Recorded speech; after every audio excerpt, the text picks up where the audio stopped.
Hello, my name is Sahil and welcome to my talk. Today, I want to talk to you about one of the most fascinating trends that's hit the advertising industry. But before I do that, let me introduce myself. I am the Chief Business Officer at a leading digital marketing agency in the country, and I have a few keen interests, right from travel to cooking to minimalism and clean living. My topic for today is moment marketing, and I am so excited to talk all about it. But before I do that, I have a small confession to make. When Symbiosis initially reached out to me, I was like, wow, I immediately said yes. Because who says no to a TED talk, right? I had no clue on what my topic was going to be or what I was going to talk about. Luckily for me, I was given a topic that was so interesting and something that I'm personally really passionate about. And that's why I want to talk about and demystify moment marketing for everyone today. So when you look at moment marketing, it's so obvious because it's in front of all of us on our social media feeds all the time, right? But when you look at it from not from a consumer lens, but from a brand's lens, then there's definitely more than what meets the eye. And that begs the basic question first. What is moment marketing? It's when a brand posts on social media using a trending moment to engage with a consumer and potentially go viral, right?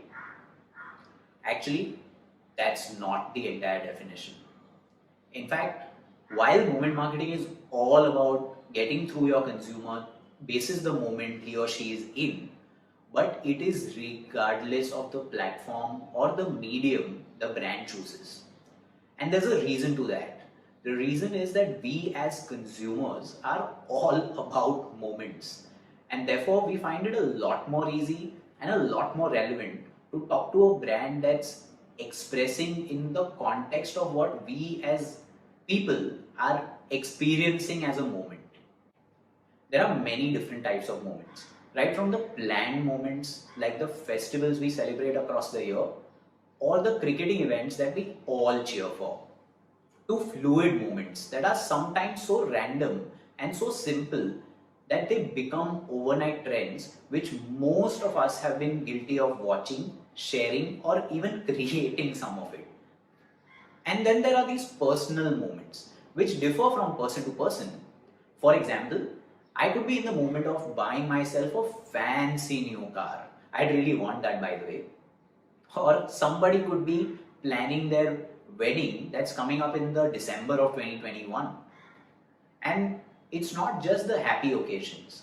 Somebody could be going through a tough heartbreak, or sometimes someone could be experiencing a simple plain bout of hunger.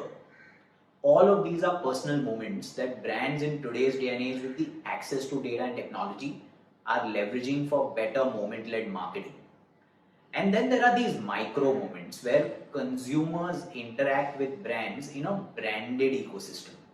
For example, it could be your brand's offline storefront, it could be the brand's website or its call center, or even its social media. So why is moment marketing so important? A, it's because we live in a hyper-connected world, and I reckon that into the future, we'll be a lot more connected than ever before. B, we're living in the age of overload. There is just so much of content out there that brands literally need to fight for consumer attention. Talking about attention, consumer attention is on an all-time low. And that's why it's very important for brands to land the right message at the right time and the right place. And D, we as people react to magic a lot better than logic. Of course, logic follows after the magic, but I think it's magic that does the trick for most of us. And now, I want to talk about one of my most favorite sections, which is on the mind-blowing work that's been happening in the moment marketing space in India and across the world. And the first example that comes to my mind is of Oreo. Back in 2013, this tweet really opened the floodgates to the very idea of moment marketing. The brand capitalized on the massive outage of a Super Bowl game by tweeting this.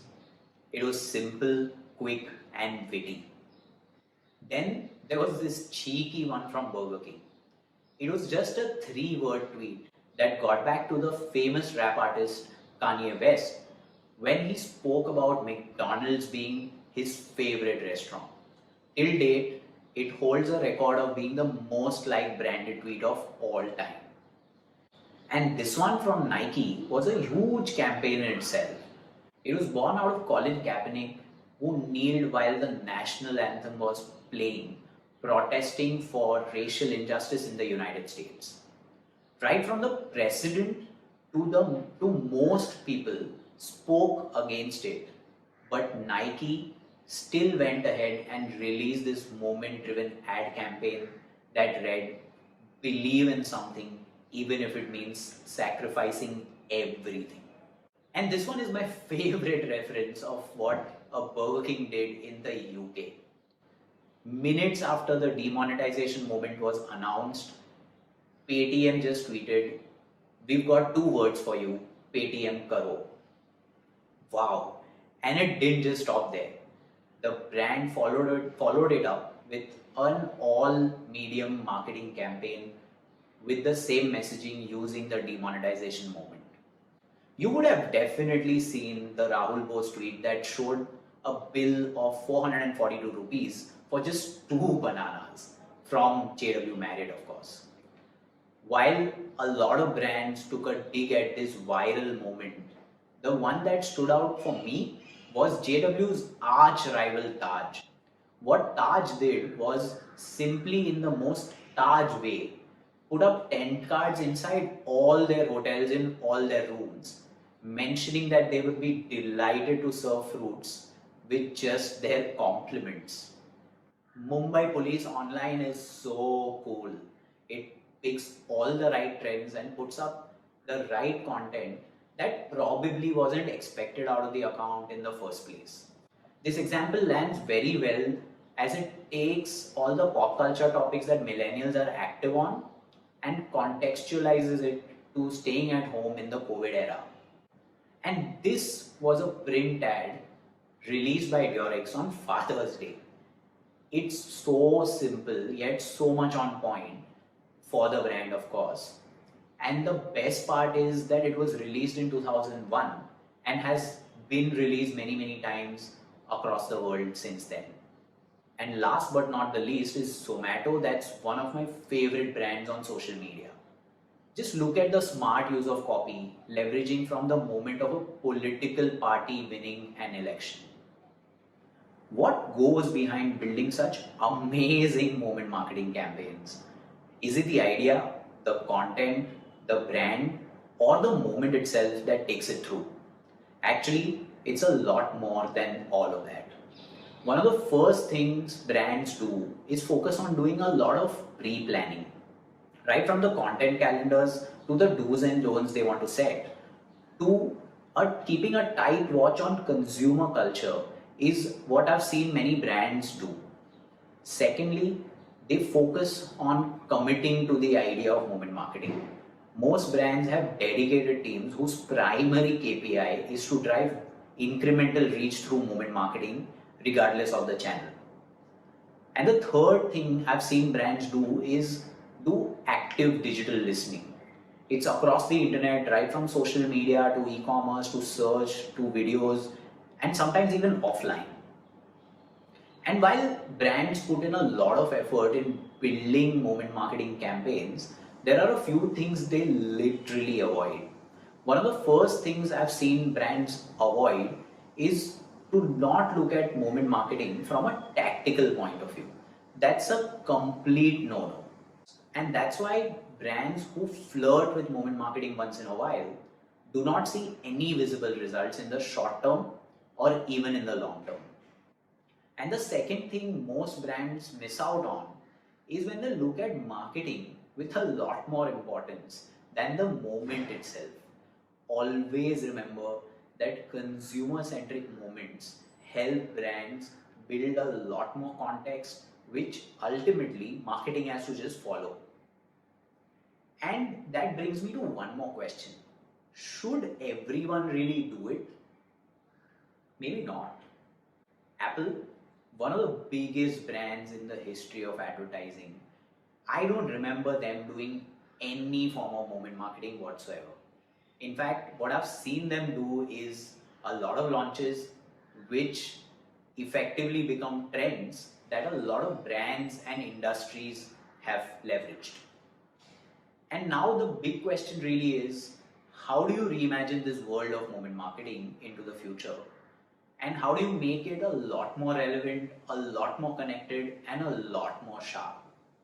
The first thing brands should do is just to look around. Flipkart, for its Big Billion Day sale, had done a hyper personalized moment marketing campaign that targeted prospects with 3 million ad combinations using various creative and targeting hooks. And while data is at the heart of many things we do today, here's an example of how brands could reimagine moment marketing in a physical world. What McDonald's did was pure genius when they turned their arc upside down, celebrating Women's Day. Simple ideas are often hard, and brands need to constantly strive to walk that path. And now, just imagine if you were able to take marketing efforts to the next level by creating campaigns on the fly at scale, yet micro target every single prospect with the use of AI to deliver personalized moment led campaigns. Wow, the possibilities in the field of AI are endless, and I think we've just begun. While AI has been at the center stage, Amol, on the other end, has been the poster boy of moment marketing since 53 years, and they've been doing this through the print and now the digital medium as well. The reason why I'm showing you this example is because mediums don't matter as much as the moment and its context to the consumer. And brands need to realize ways and means of doing that consistently across. And when I talk about mediums, first party outreach programs like emails and app pushes are very low on the priority list for most brands when it comes to thinking moment marketing. Well, that shouldn't be the case. Here are some brilliant examples of how Swiggy leverages moments like Raksha Bandhan or Ramadan through email marketing, and even some trolling of our favorite Seema Thaparia in order to drive moment-led marketing. And last but not the least at all is a campaign that touched hearts across the world. This simple yet amazing moment-led idea of putting up a symbol of female empowerment in the heart of the financial capital of the world, and that too forever, was really cool. And here's a glimpse of what I'm talking about. She was warned. She was given an explanation. Nevertheless, she persisted.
I have been a big fan of hers. I actually had the opportunity to meet the fearless girl that continues to inspire generations across the world. and I'm so grateful for that experience. And finally, to conclude, I'd like to say that the future of marketing is in the moments. So make sure you're out there, make sure you're listening to your consumers, because you never know when you'll create magic. Thank you so much for listening. You've been a lovely audience. Namaste.